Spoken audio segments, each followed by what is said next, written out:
তুই ভিডিও করছ নাকি? তাড়াতাড়ি ভিডিও কর, কয়েকটা অ্যাঙ্গেল থেকে ভিডিও নিবি, তাও আবার তোর মোশনে সুন্দর করে এডিট করে ছাইড়া দিমু, সেই বেরা লই সাজিয়ে গুজিয়ে দে মোরে। গাইস, এবার কামরুল এবং জিন্নাতকে পুরোপুরি খেয়ে দিয়েছে ওমর। আর যে কাজটা সে করেছে সেটা একদম ঠিক করেছে, এমনটাই বলছে নেটিজেনরা। সো ঘটনাটা প্রথম থেকে বলছি। কামরুল এবং জিন্নাতের ফুটফুটে একটা বাচ্চা হয়, বাট কিছুদিনের মধ্যে সেই বাচ্চাটা মারা যায়। তো এই বিষয়টা তো অনেকটা ইমোশনাল ছিল এবং আমাদের অনেক দুঃখ পাওয়ার কথা ছিল। বাট কামরুল এবং জিন্নাত কি করে জানেন?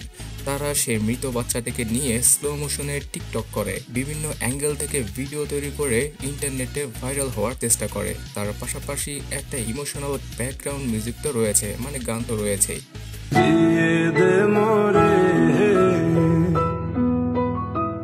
সো এই বিষয়টা নিয়ে অনেক দিন ধরে ওমর অন ফায়ার কামরুল এবং জিন্নাতকে খোঁচা দিয়ে যাচ্ছিল বা রোস্ট করে যাচ্ছিল। বাট এবার পুরোপুরি একটা ভিডিওর মাধ্যমে সে পুরোপুরি খেয়ে দিল কামরুল এবং জিন্নাতকে।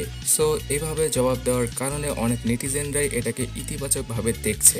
আর আমার কাছেও পার্সোনালভাবে এই জিনিসটা অনেকটা বাজে লেগেছিল যে নিজের মৃত সন্তানকে নিয়ে এভাবে স্লো মোশনে ইমোশনাল ব্যাকগ্রাউন্ড মিউজিক দিয়ে টিকটক করার ব্যাপারটা। তো ওমরের এই ভিডিওর পরে কামরুল এবং জিন্নাত থেকেও একটা রিপ্লাই এসেছে। আমরা জানি সে টিকটকার, মানুষ জিজ্ঞাসা করলে কয় ইউটিউবার। আরে চললি বললি তেনার গল্লি, রোস্টিং করে আর কয়দিন চলবি? ছাড় এইসব ছাড়। সো তাদের মধ্যে তো মারামারি টুকটাক চলতেই থাকবে এবং ওমরের আইডিও নাকি খেয়ে দেওয়ার চেষ্টা করছে কামরুল এবং জিন্নাত।